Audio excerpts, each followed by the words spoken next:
We're not talking about politics on this. This is not. We're going to get away from the Ramaswamy tsunami here. I'm not even talking about politics. Are you talking about the tidal waves of emotion that are going to roll over your taste buds when Yes. When you give me that you lime get yuzu? a new peach orange blossom non-out White Claw in your hands? Fuck yeah. I already had the lime yuzu. It was good.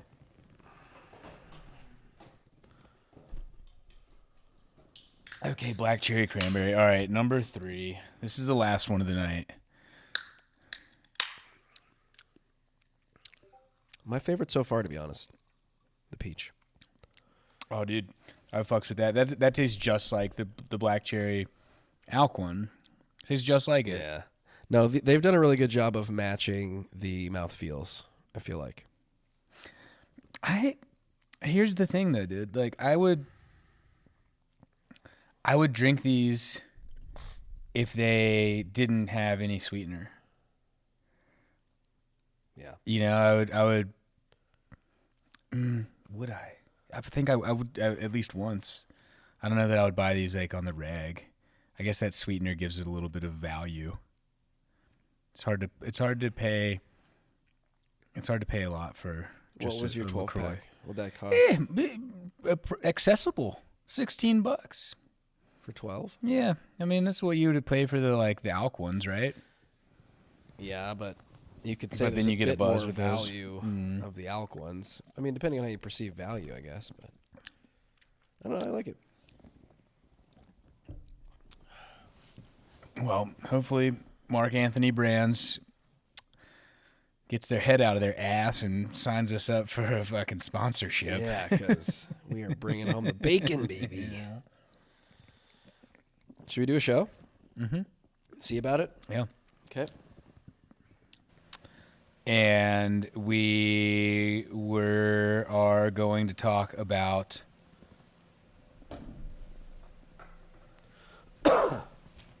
this study in the context of the new plant-based propaganda Netflix movie, You Are What You Eat. Have you watched it? I did watch it. Oh, I haven't watched it. Well, I watched some of it. and I got some takes from people I trust on the rest of it. I love it. Okay. How much of it did you watch? 2 episodes Of how many? of 4. Oh, all right. Good enough. And again, like caught some highlights. Got enough to get the gist. But what I did do is I spent a lot of time actually reading the study and looking at the supplemental info and looking at the data. Well, I didn't analyze their data, but So this study underpins the series? yes. Okay. They were the application for the study that was submitted to the IRB or whatever, the Institutional Review Board or whatever at Stanford that approves the study, because it's a clinical study. They were looking at 24 sets of twins. Is that right? 22 pairs of twins. Nice. Yeah. So, My lungs are going to come out at some point. thanks for really ruining my flow here, Joe. Sorry. Buddy. Let's get back into it, okay? Back to the point at hand, if you don't mind. You love a good point in hand, don't you? We are not coming with anything of value tonight. I'm sorry. You don't think so? Hey, maybe. Carry on. Okay. Now we're going to have to edit shit. Dude, I think we should do the whole show over with the 2 cameras. We want the 2 cameras. 2 cameras. We do is want way the better. 2 cameras. It's way better. I agree. So this study underpins the series. What did the study say? So right from the jump, okay, when they applied to do this study, they said, we are doing this with a Netflix docu-series, whatever the fuck, being filmed concurrently during the 8 weeks of this study. And so what they were doing is they got 22 sets of twins, Identical twins. Most of these twins like live together. You know any identical twins? I do. You do? Yes. Are they like the same? Like what's their deal? Do they hang out together? They All the time. okay. Work together. Finish each other's sentences. Okay. Yeah. Breakfast. Yeah. Fuck each other's boyfriends. Do they really? No. I mean, maybe. I don't know, actually. I haven't really. Maybe by accident. You never know. Oh.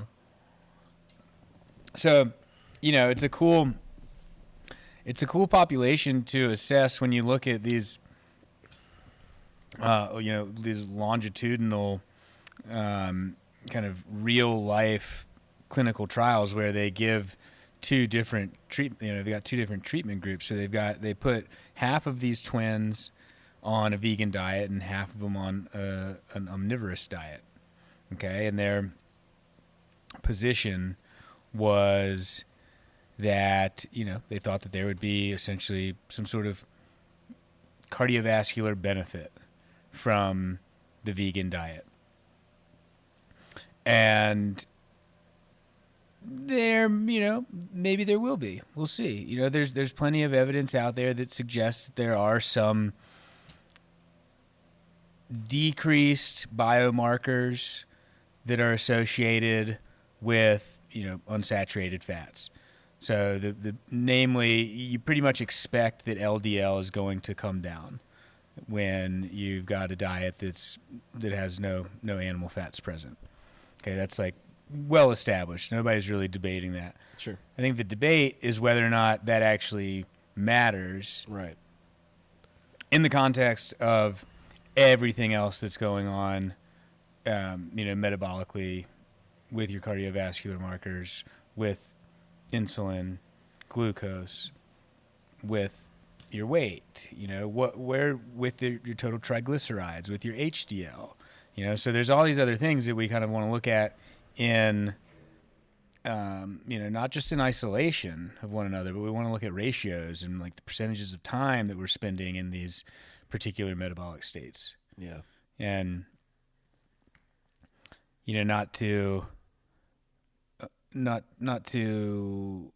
get too far ahead of myself, because remember, I'm not a doctor. So there's none of this is, I don't know if you knew that or not. I'm not a medical scholar. I got kicked out of one graduate program and voluntarily quit another one. Probably the best thing that ever happened to you. Possibly. Have very, minimal medical training, besides some first aid, but been reading papers like this, for professionally and in academic settings for a long time. You know? So there's, my guess is as good as yours as to what exactly is going on here, but I can dissect this and look at some things that, are worth kind of, displaying the subtleties of, right? What were some of the key distinctions or takeaways that you got from it? So right from the jump, I recognize some of these authors. Some of the people that were PIs and directors on this study have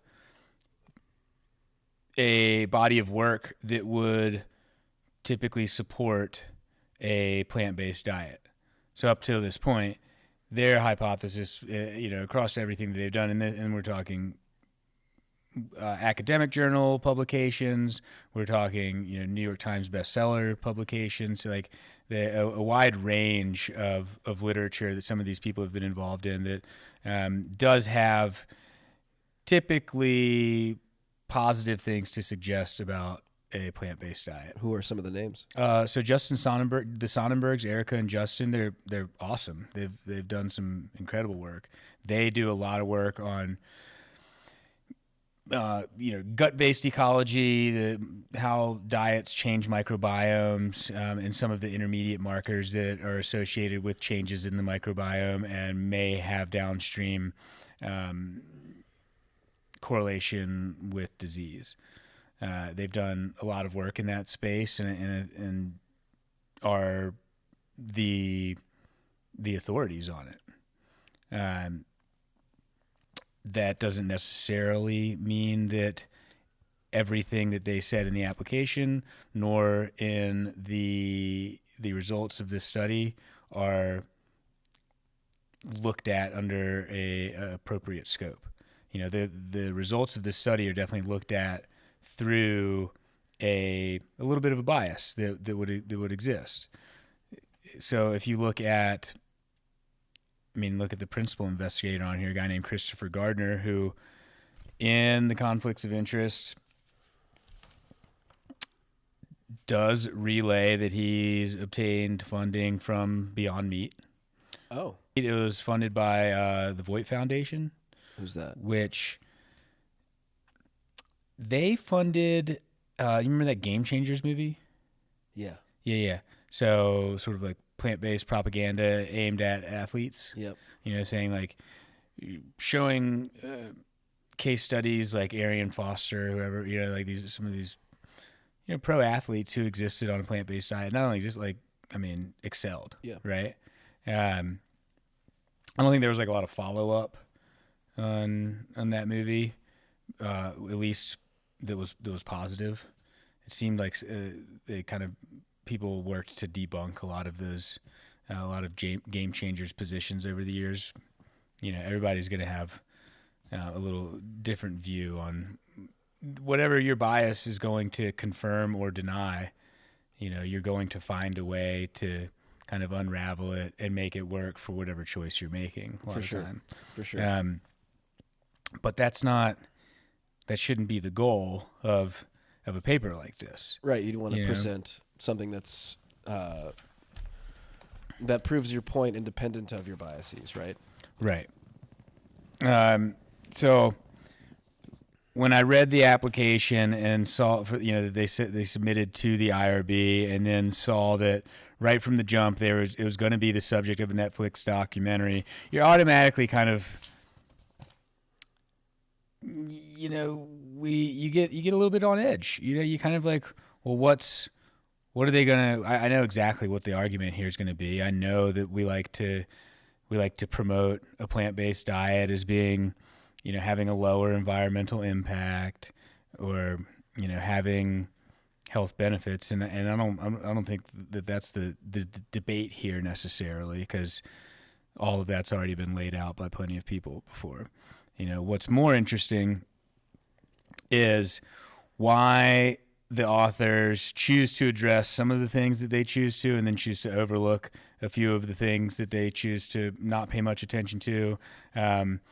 Why they choose to address certain concerns while not looking at others. So, like what?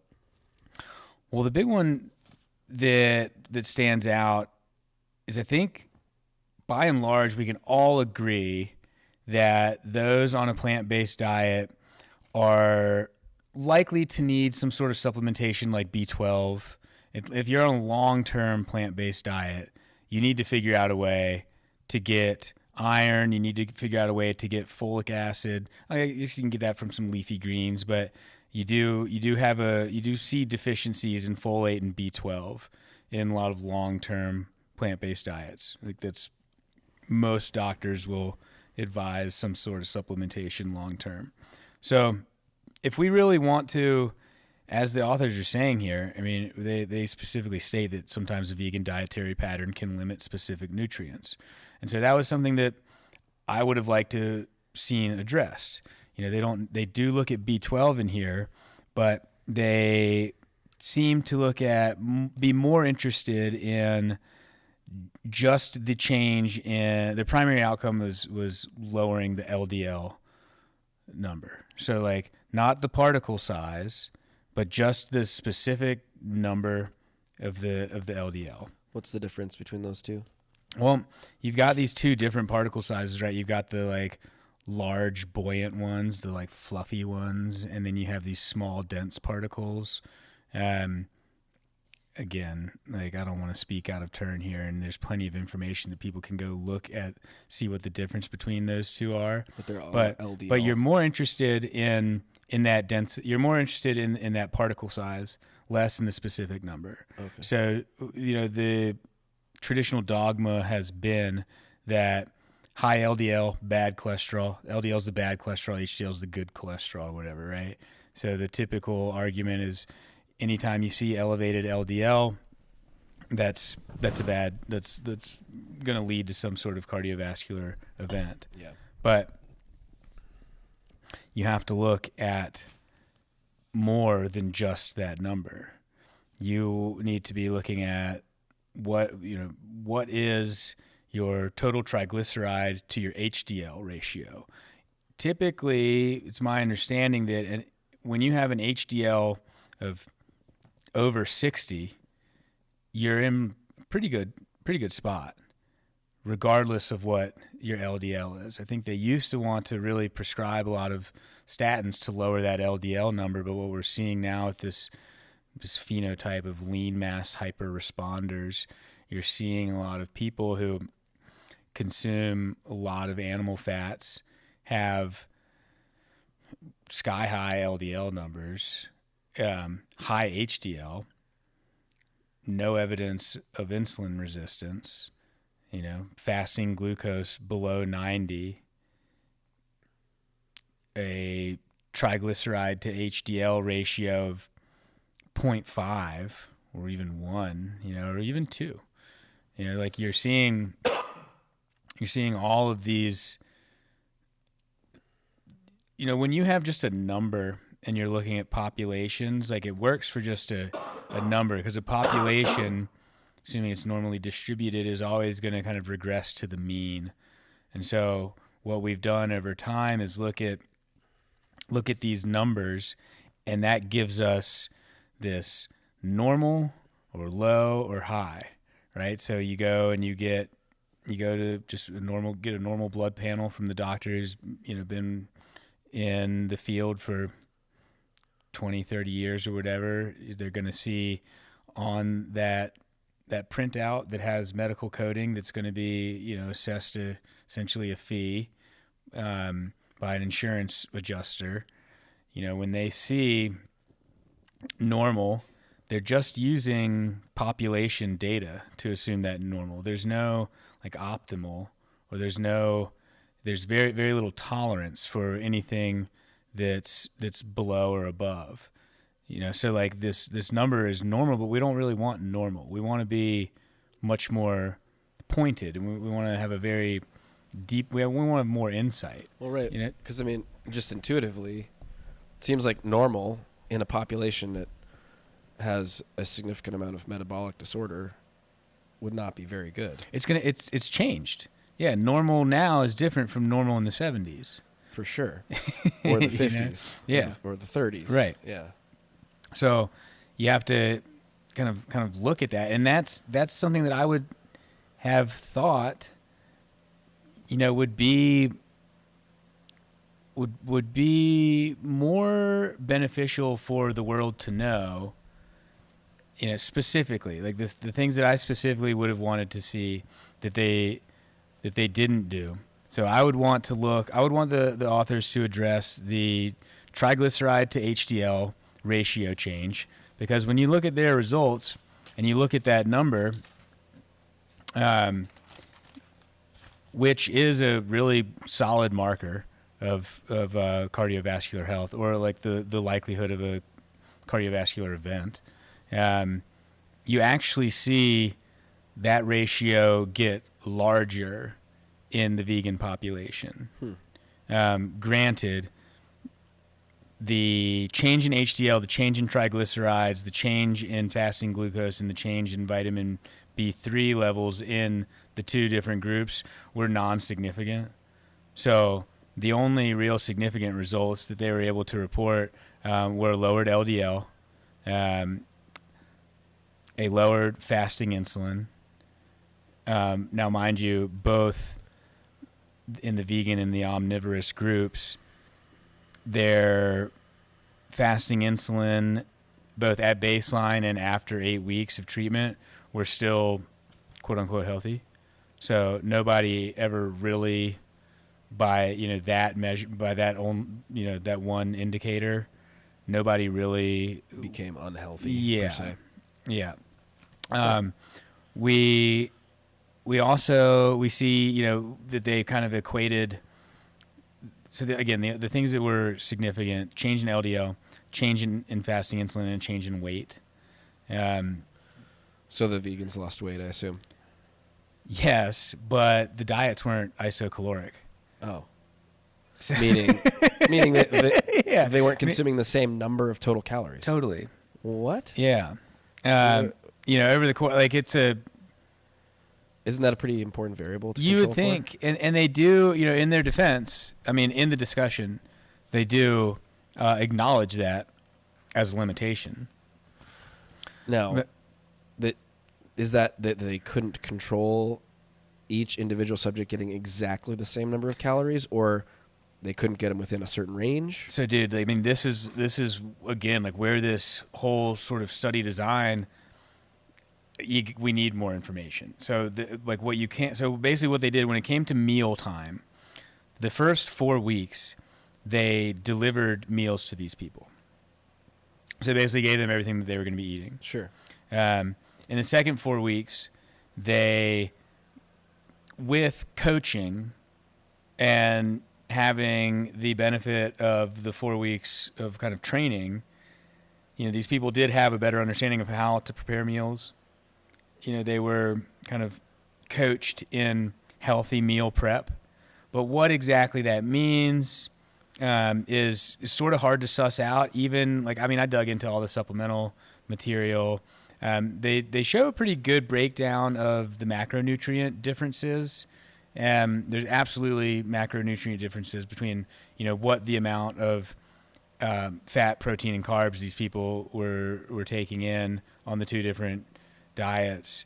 What was really weird is in the supplemental information, in the fats, the fat graph. So they were looking at what percentage of the total macronutrient profile made up fat, and in the second 4 weeks, in the second 4 weeks of the diet, in the vegan group, there was a percentage of somebody's fat that was coming from animal fat. So what that said to me was it's really difficult to control what people are eating outside of the lab, and once you give up once you're not delivering them meals anymore and you've sent them out, left them to their own devices to make meals which I ran out of margarine, so I just had some butter and I just used the butter. Yeah. Well, you can't do that. Right. Oops. So, there's not a lot. It's what they ate in the last 4 weeks. We know that they ate out. We know they ate out. The documentary goes into it a little bit about what they're making on their own, but there's nothing in the study about it. There's really kind of a lack of transparency, or self-reporting of tonight I made this. Right. They had systems in place to capture this kind of information. It's not really readily available to look at. So it does make you wonder what exactly what this coaching looked like, what they were being told to make, what they were doing. When we're being watched, we tend to make better decisions. The diet overall that everybody was eating was typically better, or considered healthier, lacked refined grains, lacked added sugar. Some of the variables that we can all kind of say are maybe better. So you've already got kind of all of these inherent biases that are set up to make people perform better or take better care of themselves or whatever during that study period. For sure. You've got a really short window to do it. You got 8 weeks. Everybody, the biggest feedback on the vegan diet was people weren't satisfied with it. So the likelihood of satisfied like satiety. Yeah. They never got full or whatever. Yeah. They were like, they weren't consuming enough. They didn't enjoy the diet enough. It was really hard for people to, go from an omnivorous diet to a vegan diet during the study term and figure out how to appropriately do that. Like when you eat out. Right. Like, how am I supposed to like take the chicken off the salad and then put chickpeas on, but make sure I'm getting enough? Yeah. If you've never done this before, I mean, you have to assume like, obviously these people aren't just like retards, but like you have to assume that these people, these folks, are they if you're going to study a population, and give them something that's very different from what they've ever done, like you really need to like help them through the whole thing. Well, and if you, I mean, and I'm not a scientist in the way that you are, but it just seems intuitively to me that if you want to have a really robust result that is going to stand up to scrutiny, you really do need to, as directly as possible, control what they eat. Don't leave them to their own devices and don't let them eat out. Deliver the meals through the whole duration of the study or don't do it. Yeah. Right? Does that seem to like too much to ask, or? It's why these kind of studies have such limitations. It's why it's so hard to make any causal inferences, even in, a fairly well-designed, randomized, controlled trial. It's still really difficult for these investigators to come to any conclusions that are actually going to have an impact on population or individual health. So their conclusions, they reduced LDL. And that was their main impact. That was their main premise. Yeah. What did the documentary report as the outcome? So you'll see the documentary doesn't actually get to the data until the last episode. So, which you didn't watch. Which I got a summary of. The documentary itself focuses on the pretty standard messaging that you get from from proponents of that lifestyle. It's all about environmental impact. I mean, right from the jump, like look at the opening sentence here.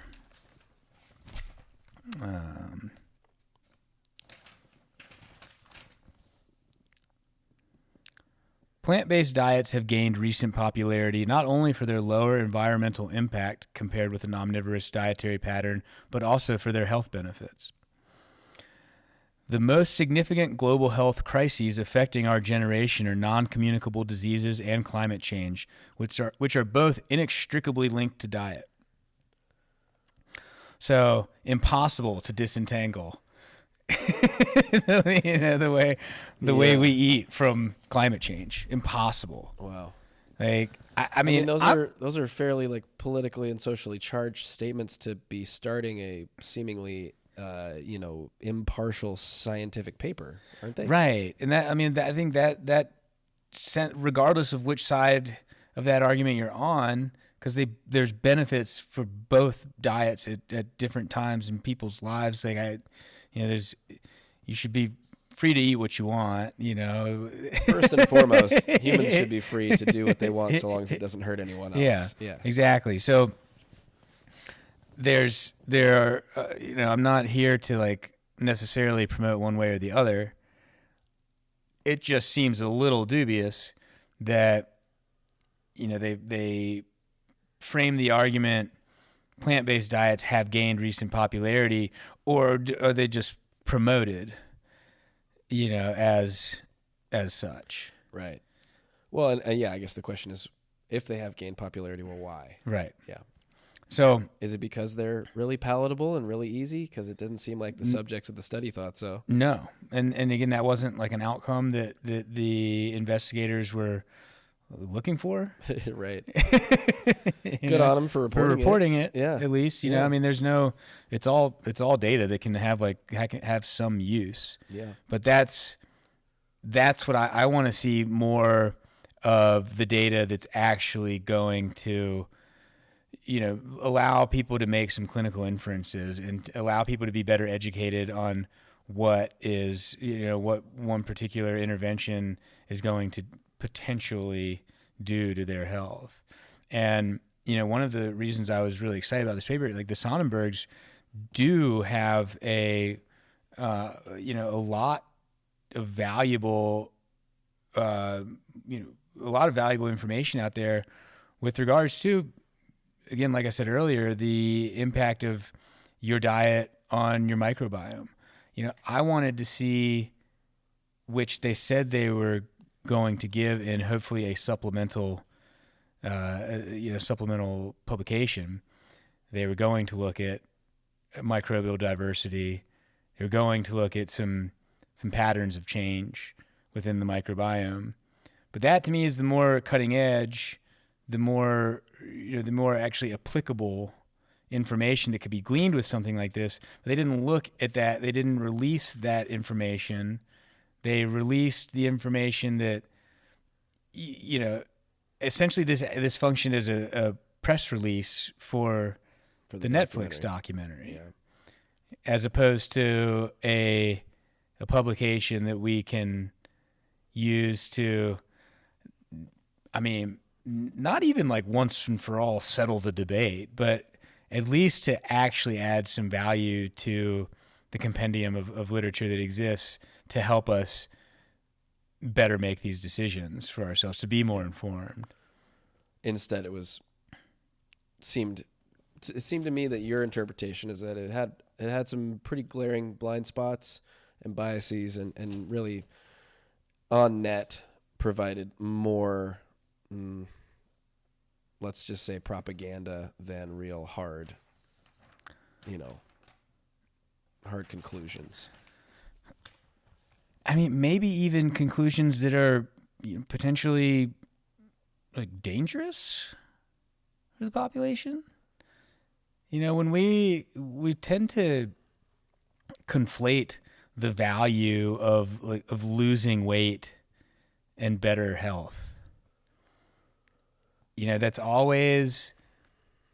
has been this Weight Watchers, Slim Fast.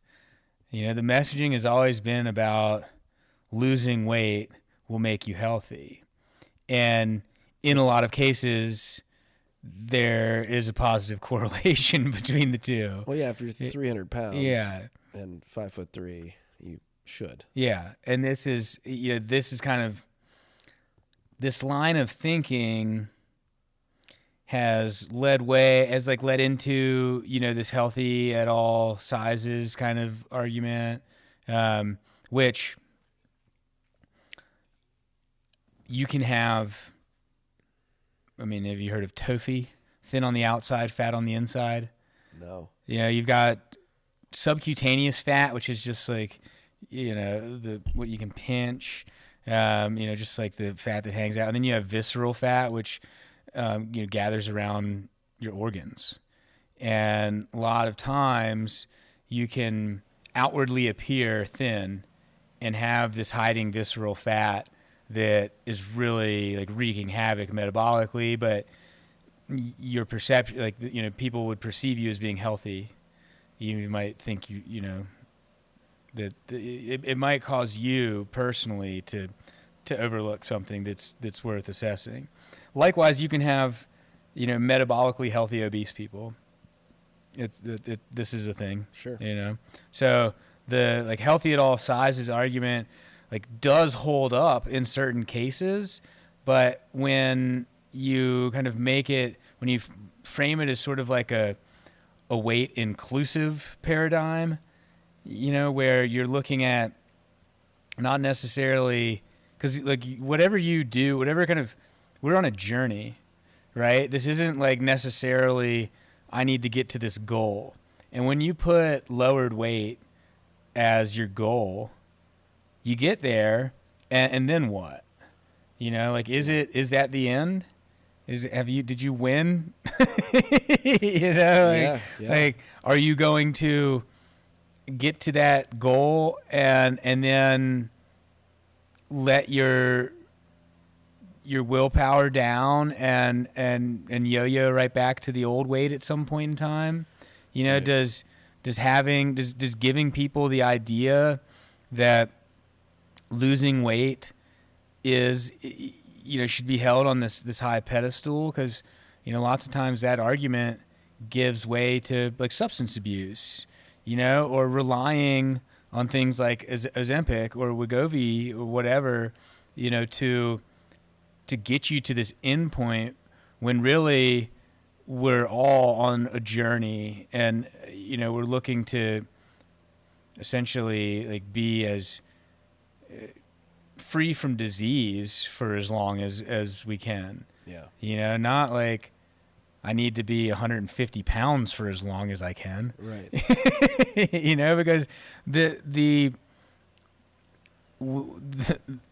in the supplemental data, this is something that wasn't looked at. Like, they didn't look at this, but you'd want to know lean muscle mass. Like, if you're going to look at, you know, these dietary, you're going to look at changes physically, you know, phenotypic changes.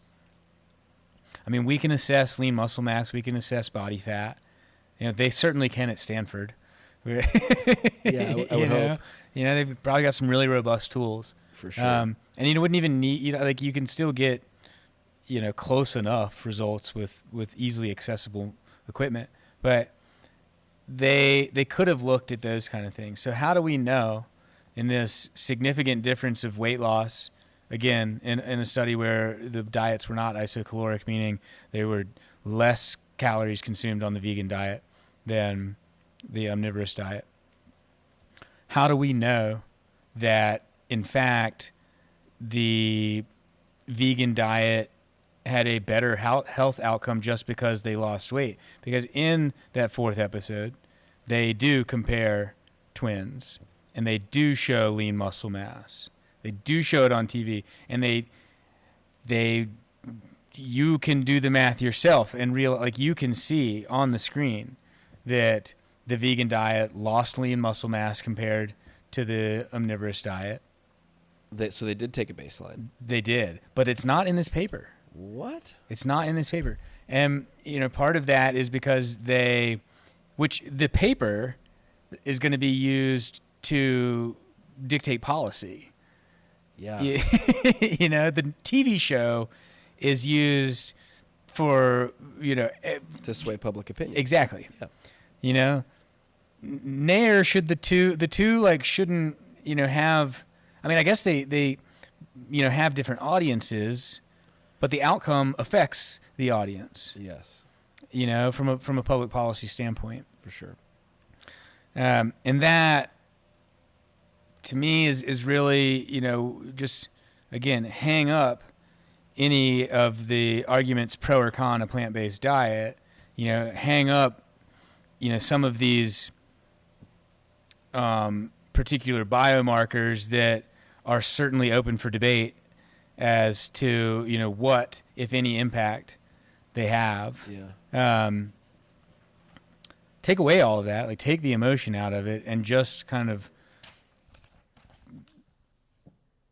you know, investigate a little deeper, like what the function of these different pieces of media are and how they function together to sway public opinion, and where the money's coming from. Again, like that's, what do they want you to believe at the end of the day?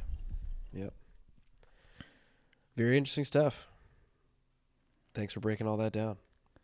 Yeah, I mean, you know, there's more subtleties to that conversation that people can dig into, and I think that's the point of what we're doing here. Is not, I mean, this sounds like kind of like a cop out, but like I don't have any of the answers, so like let's just pose some questions. You know, let's just leave. I'm just asking questions. Okay. Okay, Griff. No, I mean, I think it's fair though. I think for anyone to say that they know for a fact that a given diet or lifestyle will work better for everyone than something else is disingenuous, because humans are unique, and there are people like, you know, the athletes and game changers who thrive on a plant-based diet, and there are people who don't. And, it's a tough pill to swallow for me, for policymakers to use research and conclusions like this to try to make broad, sweeping, generalized guidelines for what is healthy for humans as a whole, when they can't possibly understand all the nuance. They can't possibly prescribe something broad and sweeping for everyone because people are so different. And really, at the end of the day, I don't think that they probably even think that they can, but it's not about doing what's best for people, I don't think. At the end of the day, I think their motivations are inherent in the first 3 sentences that you read. They want to do what's best for climate change. People's health be damned. If it's better for climate change that you eat kale and not beef, well, sorry, there goes your beef. Which, if we, and again, all of those arguments, both pro and con, are available for the picking for anybody to watch. I believe that people who, with the most well-intentioned of plant-based folks and the most well-intentioned of the carnivore crowd probably have there's probably a lot of overlap. For sure. If you were to really dig in to people that actually did follow a plant-based diet that was,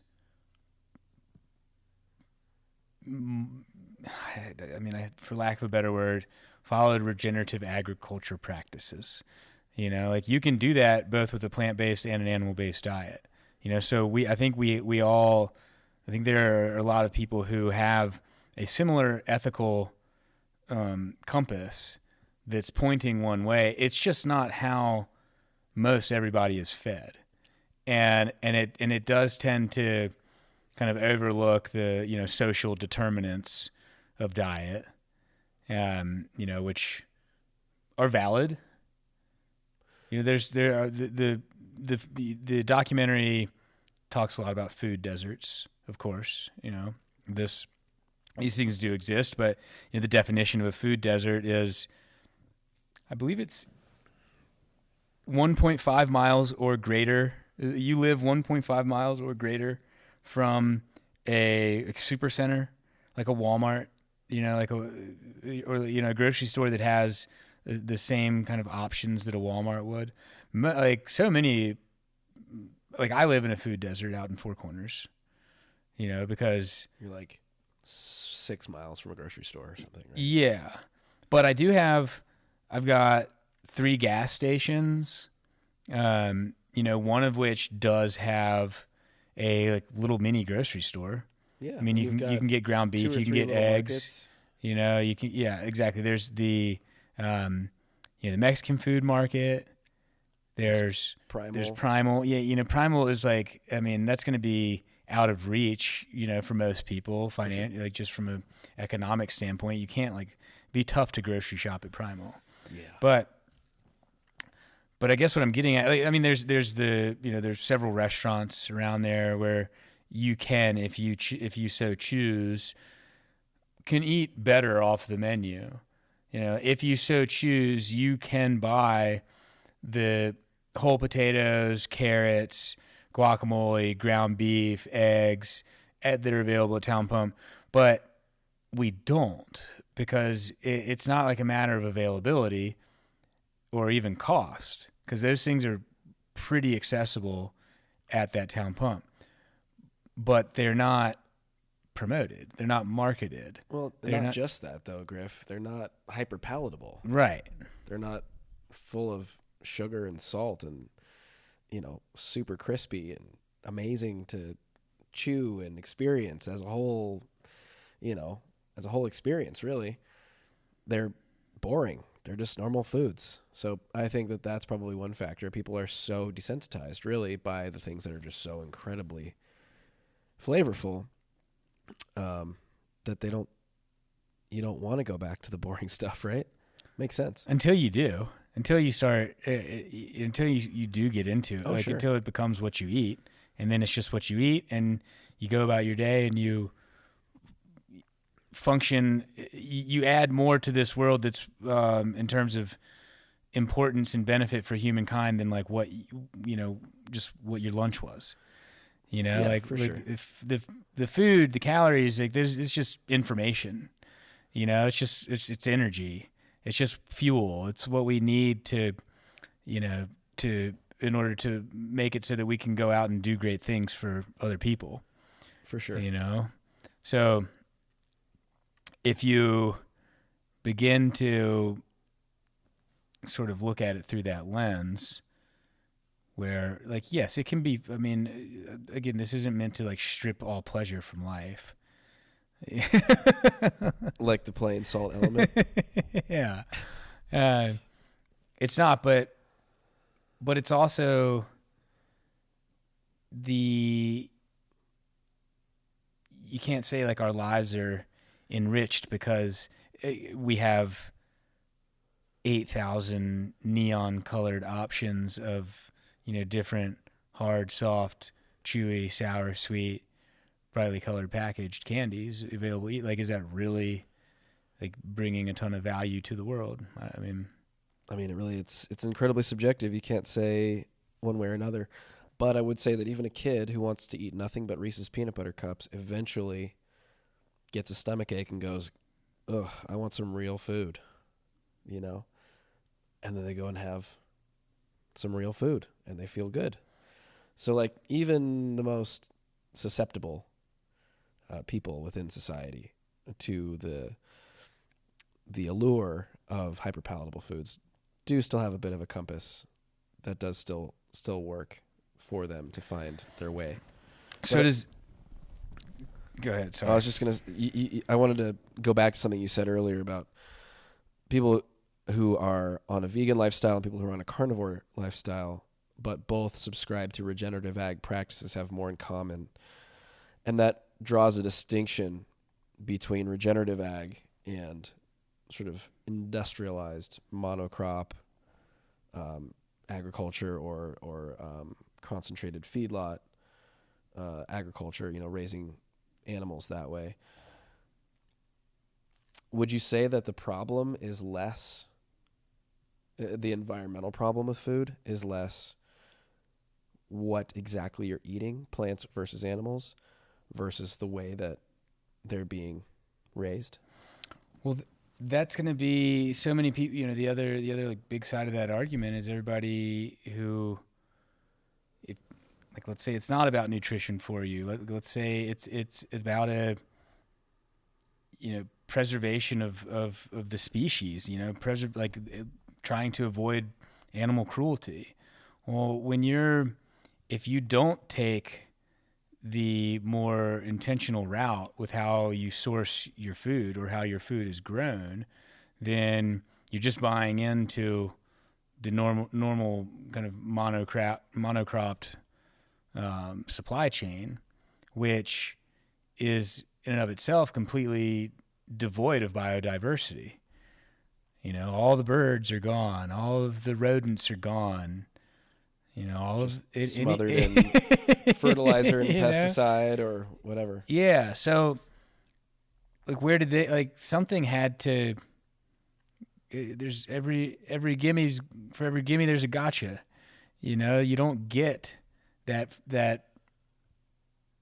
You don't unless you're really living that intentional way, which is not how most of us are.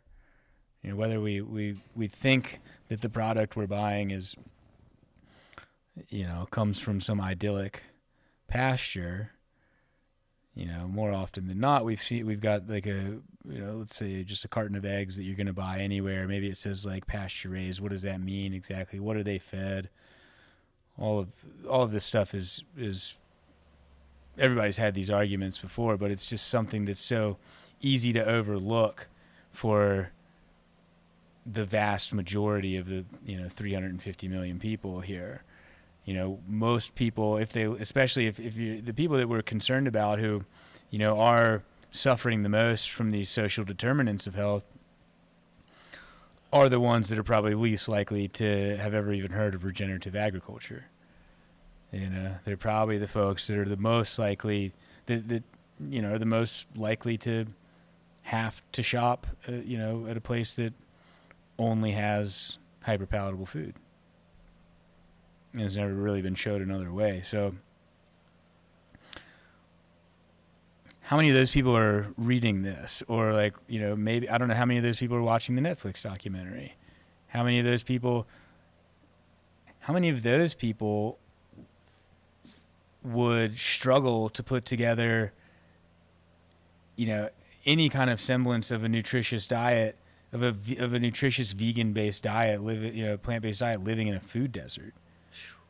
Like, it's one thing to get, beef jerky and just processed meat that's less than, that's not of the highest nutritive standpoint. But yeah, what if all you could get was crackers and you'd have a really tricky time eating a plant-based diet, living in a food desert, which the movie likes to really point out is a big problem.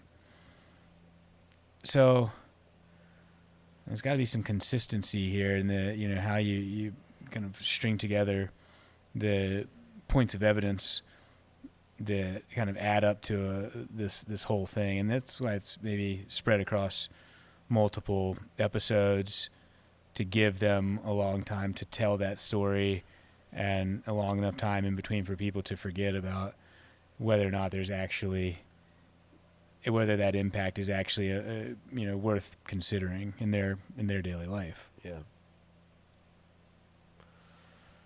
Fascinating. Mm-hmm. So with that, I think we will tuck ourselves into bed. Bid you all a good night. Perhaps if you've made it this far, you'd go ahead and like and subscribe. And share the show with your friends. And don't forget to hit that notification bell so you never miss an episode. Thanks for watching.